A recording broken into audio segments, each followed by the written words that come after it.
aso, manap ng trabaho o di kaya'y subukang magnegosyo. Lumikha ng produkto't sikaping lumago, inspirasyon mong pagkapiko. Katuwang ng gobyerno sa iyong tagumpay, iisa ang ating hangarin. Pag may abilidad at oportunidad, tiyak na ang lahat ay uunlad. Trabaho, negosyo, kabuhayan, kaya natin yan. Walang iwanan. Go lang ng go mga kaibigan. Trabaho, negosyo, kabuhayan, kaya natin yan. Sulong Pilipinas. Go, go, go, kababayan. Kaya natin yan. Kaya natin yan. Maayong hapon, Western Visayas. Ari na naman kita para sa isa na naman kamapinuslanon nga episode sang Istorya, Trabaho, Negosyo, kag Consumer o konang Istorya TNK. Ini programa sang Department of Trade and Industry Region 6 kag ang aton partner sa pagbalita ang Radyo Pilipinas. Mas ginpabaskog naton ang aton programa para sa inyo subong nga Season 3. Sa una nga segment aton pagaistoryahan kag pagasabton ang inyo mga pamangkot sa amon sa DTI sa tanong ng consumer. Bilang mga consumer, kamo may karapatan gid sa husto nga impormasyon or right to information. Sa aton ikaduwa nga segment, updan nyo kami sa amon TNK feature kung sa diin aton kilalahon ang mga madinalag-on nga mga negosyante diri sa rehiyon nga nagapamatuod nga sa bulig sang DTI ang handom nga pag-ugwad sa pagnegosyo sa ranggid nga maging realidad. Ako ang inyong tagapag-alagad, Judy Maysaho, ang Information Officer sang DTI Region 6, kag ini ang Istorya TNK Season 3. Diri sa aton unang nga segment ang inyo boses amo ang bida. Ini ang tanong ng consumer. Kada bulan aton pagapilion ang mga video questions nga ginpadala ninyo sa amon. Kag ini pagasabton sa Consumer Protection Division sang DTI Region 6. Hello, DTI. I lost my receipt, but the item is defective. Can I still request a replacement or repair? Thank you. Oo, mahimo ka gihapon makapangayo sang repair o kung replacement basta ara pa sa sulod sang warranty period. Sa idalom sa Consumer Act, pwede mo magamit ang warranty para sa depektibo nga produkto kung ipakita mo ang imo warranty card o kung official receipt bilang pinakamaayong ebidensya sa transaksyon. Kung madula ang resibo, pwede ka magpresentar sa ibang ebidensya sa transaksyon o kung electronic o kung photocopy sang resibo o kung makapangayo sa kopya sa tindahan na ginbaklan mo sang item. Hi DTI, ako po si Stephanie. Ang katanungan ko po is, saan po pwedeng mag-complain if nakapagbayad na po ako kang seller through online sa GCash and after the payment is blinak po ako? Kung ang isa ka seller, isa ka lehitimo nga negosyo nga may husto nga business permits kag registrations, kag ang imo reklamo amo ang pag-refund sa transaksyon, mahimo ka maka-file sa complaint sa DTI. Apang kung may indikasyon sa online fraud o kung scam, labi na kung wala sa lehitimo nga business registration kag address, ang reklamo mahimo nga i-file sa Philippine National Police Criminal Investigation and Detection Group or CIDG para sa angay nga investigasyon. Hello DTI, my name is Clyde Azucena and my question is, what are the customer's option if a service provider fails to complete the paid service? Sa idalom sa Consumer Act of the Philippines, ang mga service providers may responsibilidad sa mga imperfeksyon nga serbisyo nga nagaresulta nga hindi iniangay gamiton o kung nagapanubo sa bilis ini. Ang customer may mga kapilian nga remedyo. Una, ipahibalo sa establishmento ang kulang nga serbisyo kag mangayo nga tapuson pa kon posible. Ikaduha, magpangayo sang reimbursement sang ginbayad. O kung ikatatlo, magpangayo sang proportionate nga buhin sang presyo. May kapilian man ang customer nga ipatapos ang serbisyo sa iban nga supplier apang sa risgo kag gastos ang orihinal nga supplier.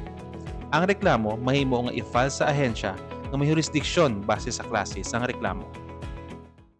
Ano ang mga dokumentong kailangan sa pagsasampa ng consumer complaint?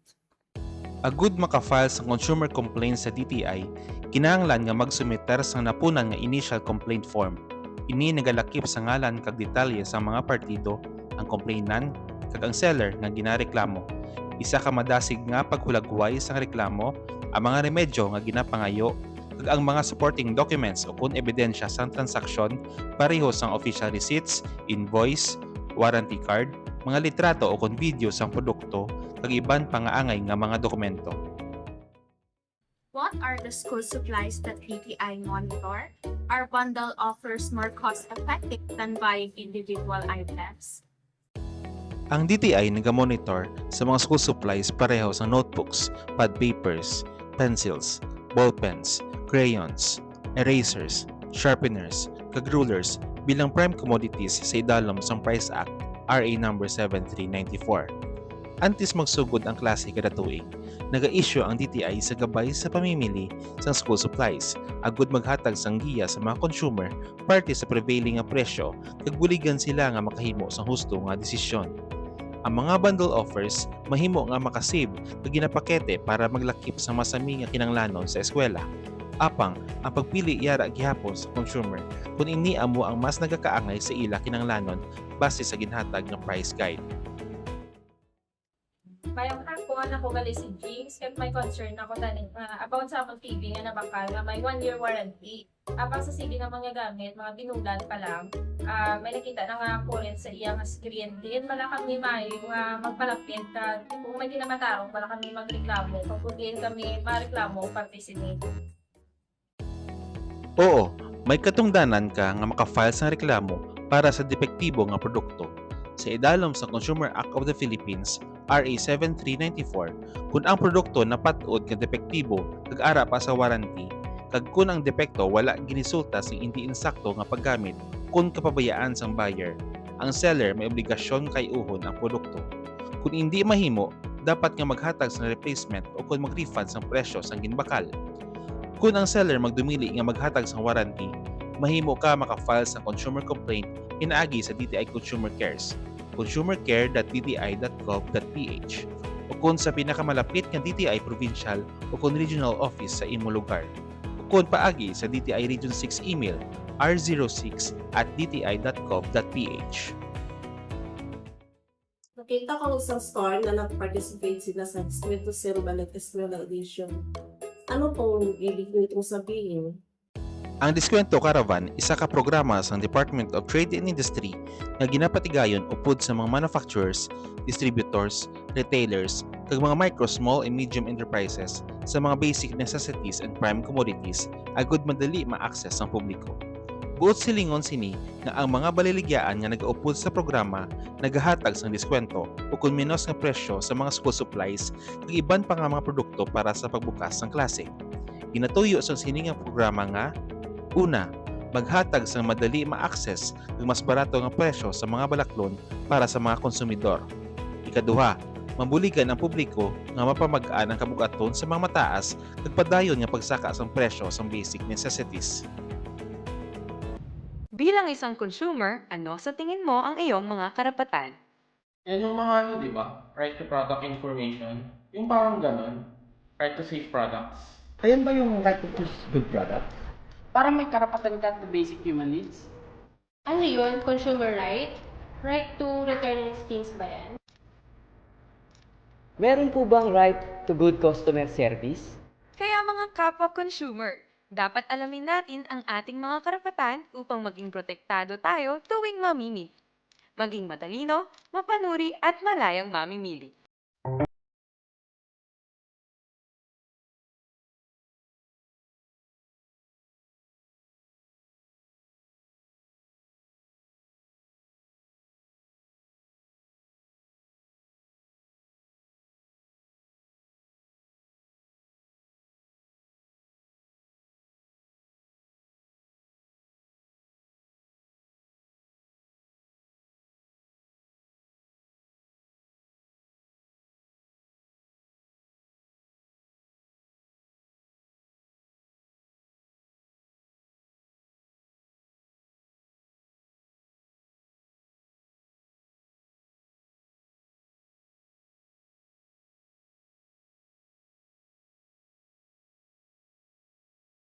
na mayroon kang walong basic rights bilang isang consumer.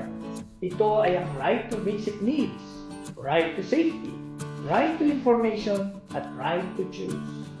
Lahat ng mamimili ay dapat exercise ang kanilang mga rights as consumers. Para sa iba pang basic rights ng consumer, mayroon tayong right to representation, right to redress, right to consumer education, at right to a healthy environment. Maliban sa mga ito, meron rin tayong responsibilidad bilang mga consumer. Critical awareness, action, social concern, environmental awareness, and solidarity. Bilang mga consumer, responsibilidad ng bawat isa ang maging alerto tungkol sa presyo at kalidad ng mga produktong binibili.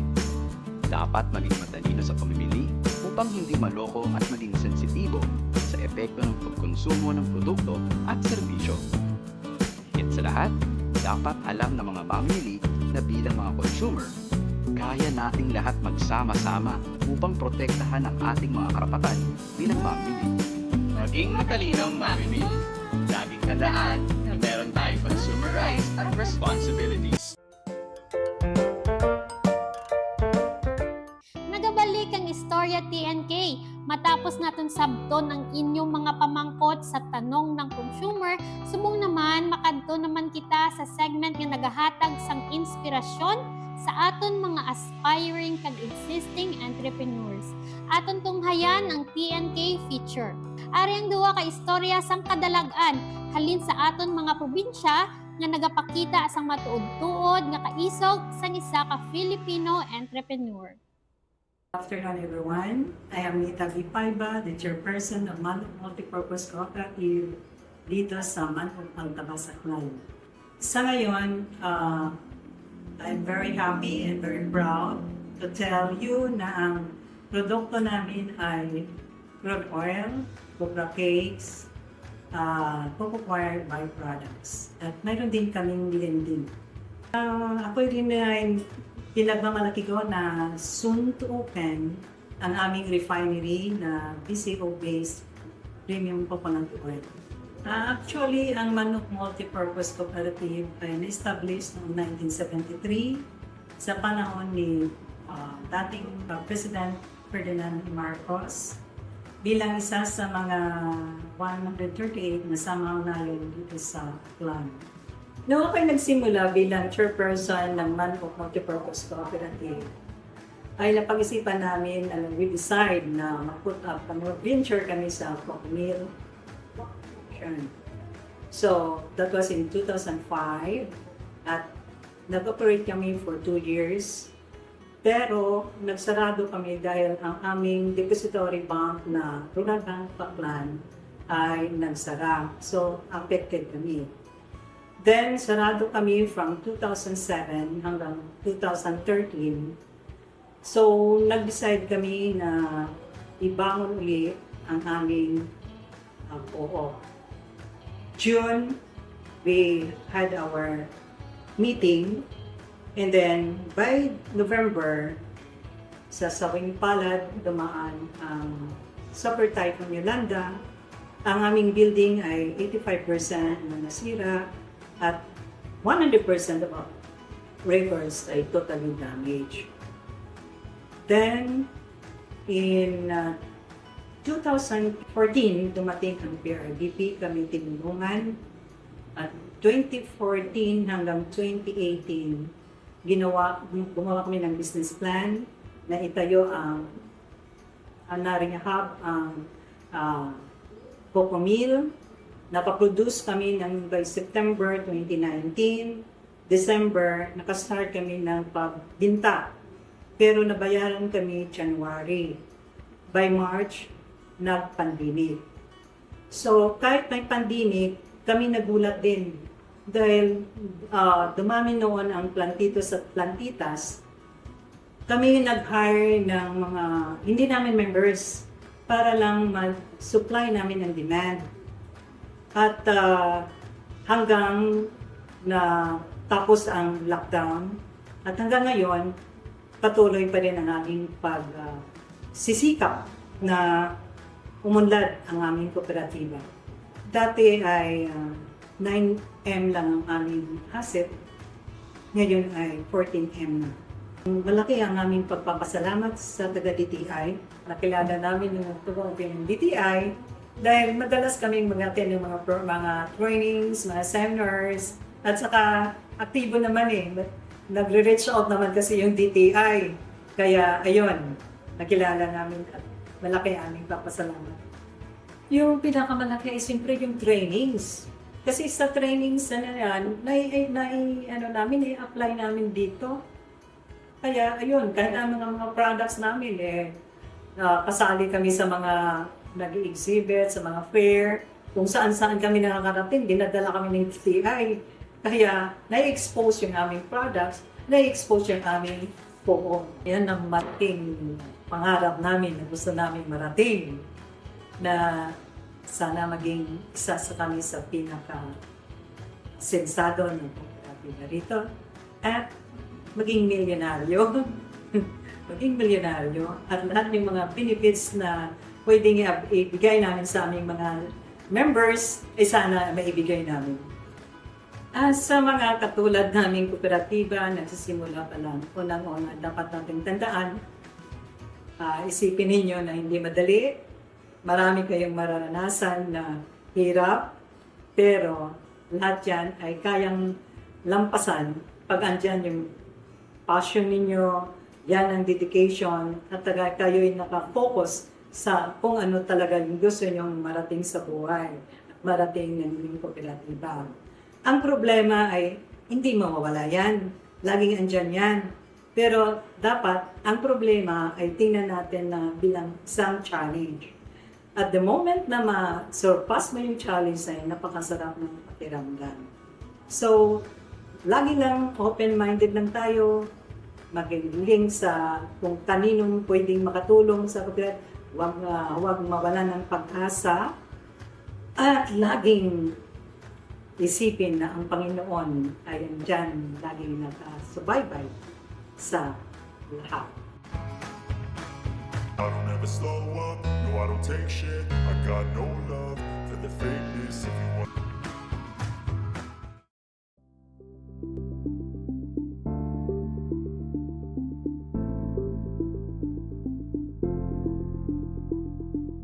Ako si Lorna Cabalvin, presidente sa Alimujan Bamboo Producers Association. Ang amon asosasyon nagabase sa Banwa sa Alimujan, Iloilo. Kaginabukusan sa mga bamboo producers kag craftsmen na nagahimo sang lain-lain nga handicrafts kag bamboo products. Alimujan Bamboo Producers Association, isa ka asosasyon sang mga manungubra sang bamboo products nga ginabukusan sa mga miyembro halin sa nagkalain-lain nga barangay sang Alimujan. Bilang isa ka asosasyon, nagaproduce kami sang kalain-lain nga bamboo handicrafts ag functional products pareho sang baskets, dagang, trays, arasinan, kararaw, liplip, kaing, kag iban pa nga mga produkto nga yari sa kawayan. Ang kawayan nga amon ginagamit, ginakuha lamang namon sa amon komunidad tungod kay madamo gid ang kawayan sa amon lugar. Nakadangat sa iban nga lugar ang amon mga produkto katulad sa abroad. Kami man naga-display sa Utok Hub, Balay Ilunggo, Kuku Hub, sang DTI sa Central Market. Ang among produksyon nagdubli man sang madamo. Pariho sang iban nga mga asosasyon, nakaagi man kami sang mga pagsulay. Sang una, nakinahanglan gid kami sang mas madamo nga kagamitan, mas maayo nga posibilidad para sa produksyon, kag dugang nga pundo para mapalapad ang amon operasyon. Kinahanglan man sang iba namon nga miyembro ang mas madamo nga training agud mapauswag ang ila abilidades sa paghimo o pagdesisyon sang bamboo products. May mga kabudlayan man kami sa transportasyon sa pagpangita sa mas dako nga merkado para sa amon nga produkto. Apang bisan damo nga mga pagtilaw, wala kami magpaluya. Sa bulig ng DTI, na naghatag sa mga programa kag oportunidad para mapauswag ang amon asosasyon. Isa sa pinakalaking bulig nga amon nabaton halin sa DTI amo ang Shared Service Facility program na naghatag sa mga kagamitan nga ginagamit namon sa produksyon. Pinaagi sini mas mangin epesyente ag mas maayo ang kalidad sang amon mga produkto. Naka-avail man kami sa mga training ag product development workshop na nagdugang sang amon kaalam kag abilidad sa paghimo sang mas di kalidad nga bamboo products. Ginatagaan man kami sang oportunidad nga makapartisipar sa mga trade fairs, pag-exhibit pareho sang artisanyas, ag panuglion na nagpakilala sang amon nga produkto sa mas madamo nga mga posible nga buyers.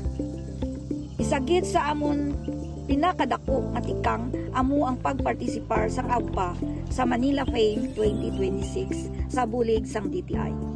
Dako gid ini nga oportunidad para maipakita ang amon talento kag mga produkto sa mas lapad nga merkado. Hibalo kami party sa mga serbisyo ag programa sang DTI inaagi sa koordinasyon sang local government units sang Alimujan.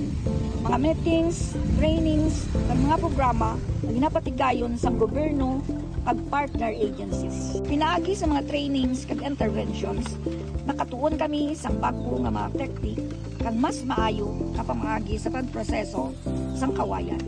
Nabuligan man kami nga mangin mas mabakod ang kumpiyansa sa paghimo sa mga produkto.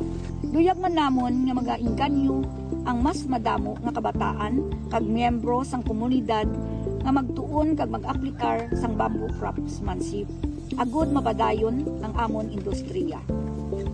Nagalaom kami na pinaagi sa amon padayon nga panimuha nagsusuporta sang amon mga partners mas madamo pa nga pamilya ang mabenepisyuhan sang industriya sang kawayan sa Alimujan. Sa mga naganegosyo, kinahanglan magpositibo, magdelikado, kag may handom nga magpabakod kag magkuswag ang asosasyon.